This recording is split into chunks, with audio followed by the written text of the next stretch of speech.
My name is Miss Oliva, and I'm going to make a video for 2.5, which is analyzing rational functions. So my cat will get out of the way. We'll get started.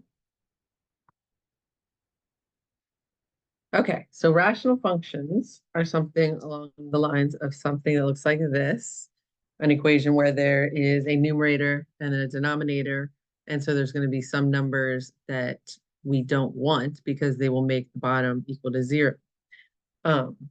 So I'm just going to go through kind of how to do all of these things because some questions ask for some questions ask for the others. So looking at something like this, if I first want to know where there might be a hole, which I think your homework words it as where is f of x discontinuous, the first thing you're going to need to do is factor the top and the bottom if you can. So we can factor the top. We cannot factor the bottom, so it stays. Now, is there a place where I could reduce this? Yes.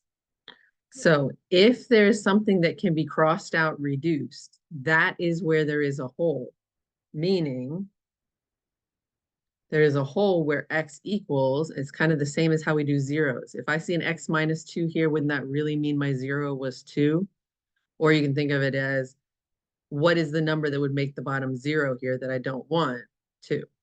So there is a hole where x equals 2. If it wants it as a point, then that means we know the x, but we don't know the y. But you just go up here and you plug it into your reduced equation. So after you cross those out, plug it in here. So that's not too bad. 2 plus 3 is 5. So if they want it as a point, I have the whole point. So there's a hole right there in the function.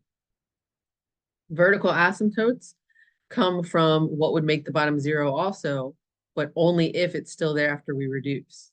Since there's nothing in the denominator now, there is going to be none. Horizontal asymptotes come from the rules. So again, I'll tell you the rules, but there's going to be none in this case because this can reduce to such a nice thing. For the rules for horizontal asymptote, you're looking at the highest power. So let's say we couldn't cross anything out. The highest power on top is a 2 and the highest power on the bottom is a 1. So there's 3 things that could happen. The top power could be higher in the fraction. What that would mean is that there is no horizontal asymptote. If the bottom exponent is bigger, then there is a horizontal asymptote and it will always be the line y equals 0. And then if the exponents happen to be the same, so if this was an x squared and on the bottom it was also an x squared, we again would have a horizontal asymptote, but we would take the leading coefficient on the top and the bottom to find out what it is. So again, in this case, it would be a 1/1. So it'd be y equals 1. But in our case, since we could reduce this function all the way down to this is kind of an x over nothing. The top is higher. So for horizontal asymptote, there's again none. For slant asymptote or nonlinear asymptote, if the top, again, is higher than the bottom, then you can divide to get these. But I think I'll wait. So I'll just put here that you do long division to find these, but I'll show you this in a minute because again, in this problem, it was so simple that there was none. So there's no horizontal, there was no asymptotes at all in this problem. So what is the domain? Well, let me draw a picture of the graph real fast. So all we really found out is that this graph could be reduced to something nice and there happens to be a hole somewhere. So if I go to 2, 5, instead of drawing a normal point, I'm going to draw a hole there. And then I'm just going to draw the function because it's just a line, right? Since this reduced nicely to x plus 3, I know I can start at 3, go up 1/1, and just draw the line, and it will continue on the other side as well. There just happens to be literally a hole right there. So when it asks me for domain, it's almost all real numbers, but we have to make sure we show that we do not want x to be 2. So that means it's everything but 2. So from negative infinity to 2, and then to infinity. So some of the asymptotes we're going to get into a little more in a second. Okay. And here we go. So first step, factor if I can. So I can at least take an x squared out of the front.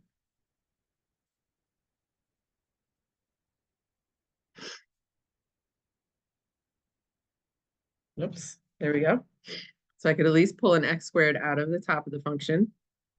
And now it almost looks like I could do this, but I can't because since this is a positive 3, I would need 2 positives or 2 negatives, and so there's no way this could happen. So I can't reduce anything, so there's no holes, okay? So that means this did not get reduced, so I do have a vertical asymptote, and x minus 2 means the asymptote would really be at 2. Horizontal asymptote, I'm going to go back to the beginning. Highest power on top is a 4.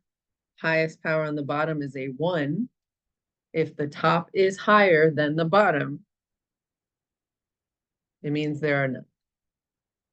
So when there are no horizontal asymptotes, a lot of times you end up having one of these. So when is there a slant asymptote? If the top power is exactly 1 degree more than the bottom. So is that happening here? No, because the top is a 4 and the bottom is a 1.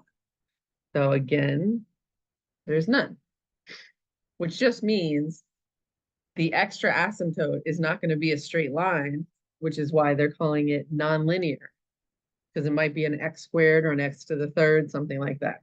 So now let's find out what it is. So we do long division.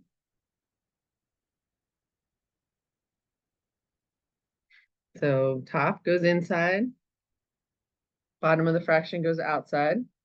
Remember how to do long division. We say, what would I have to multiply x by to get to x to the 4th? And then we multiply by everything out front,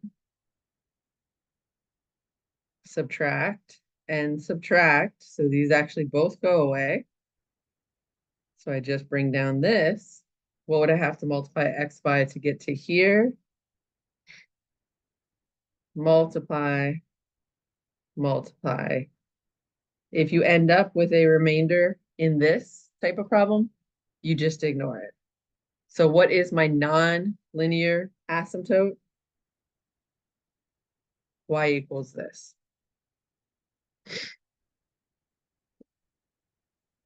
Okay, so vertical asymptote comes from setting the bottom equal to 0, but make sure you first check if anything can be reduced. Horizontal asymptote just comes from the rules. So that's these rules right here. So what happens when the top degree is bigger? None. Bottom bigger, it means y equals 0. Same, you take the actual numbers in front of the top and the bottom. So those are the rules for horizontal asymptote. Okay, what if they just gave us one of these graphs? So this would be an example of a rational function. There happens to be an asymptote at y equals 1, negative 1. Do you see that?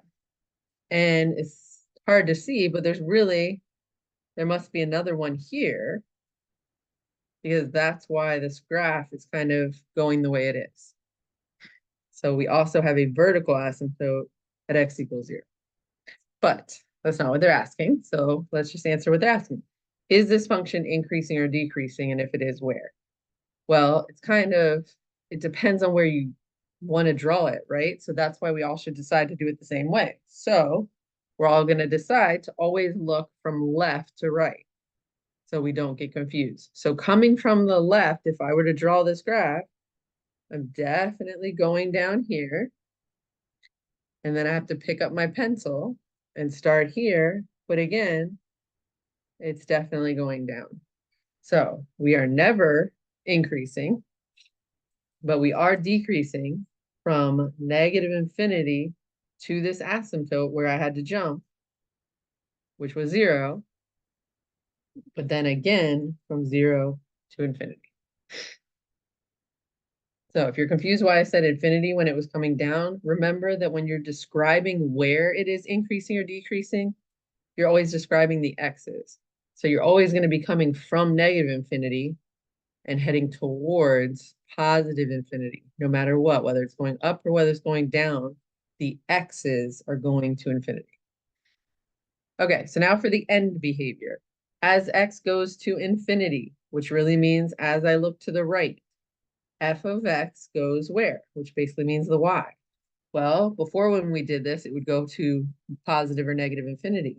But you see how in this case, it's just getting closer and closer and closer, but never quite reaching that asymptote.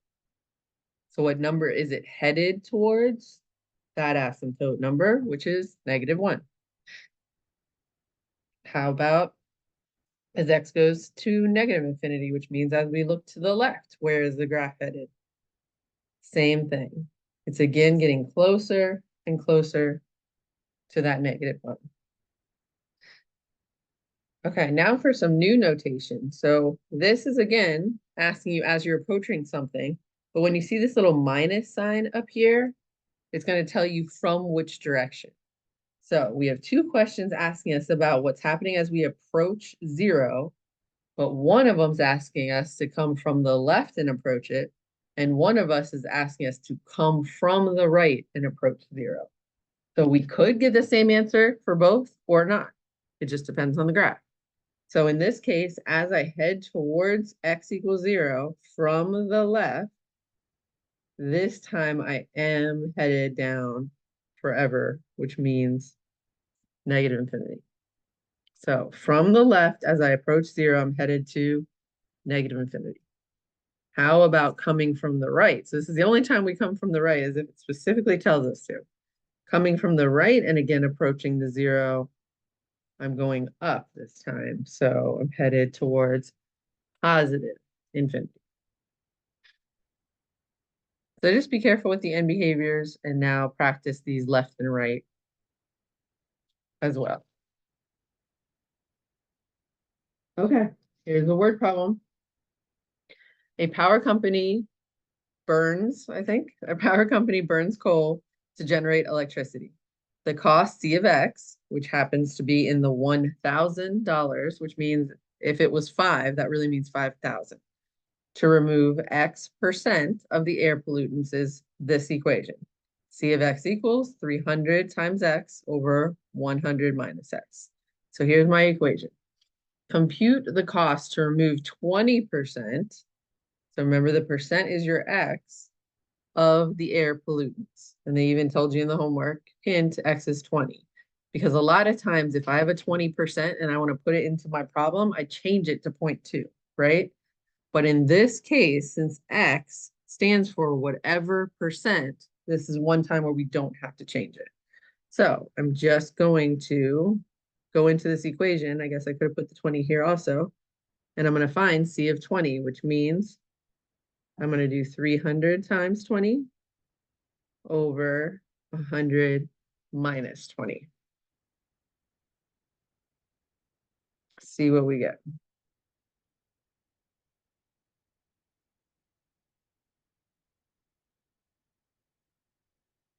Looks like we get 75, but let me make sure. Okay. And so remember, this is our C. So what 7,500 really means is this. So it just depends on how they ask for the answer, right? Because it is in thousands of dollars. So now I think you could handle plugging in 40, 70, and 90 to answer the next 3 questions. And so I'm just going to go to the last one. If the power company budgets $1.2 million for pollution control, what percent of the air pollutants can be removed? So they're basically asking you for the X this time, where they're giving you that cost. So they're giving you the C of X. So I want to put 1.2 million in here, and I'm going to solve for the X over here. But there's one more trick, because 1.2 million is confusing. I'm not going to randomly just put it like this. So first, 1.2 million really means this. So normally this would be fine to just change it to what it really represents. But then we have one more weird thing in this problem, and that's that the cost is always in terms of how many thousands. So instead of putting exactly 1,200,000, I need to divide by 1,000 and then put that in. So my C of X is really 1,200 because I had to divide this by 1,000.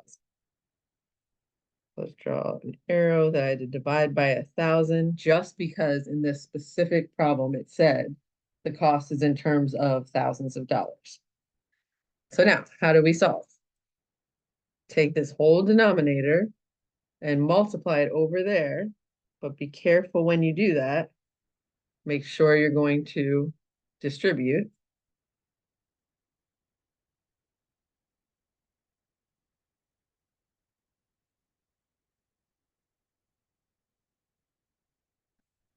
So distributing gets me to here. So now I'm going to add that over to the other side. And then finally, I'm going to divide.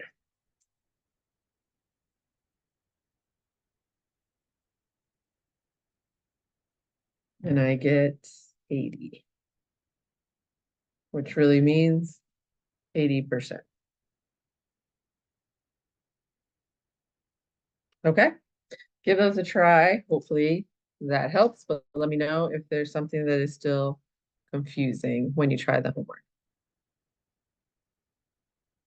See you later.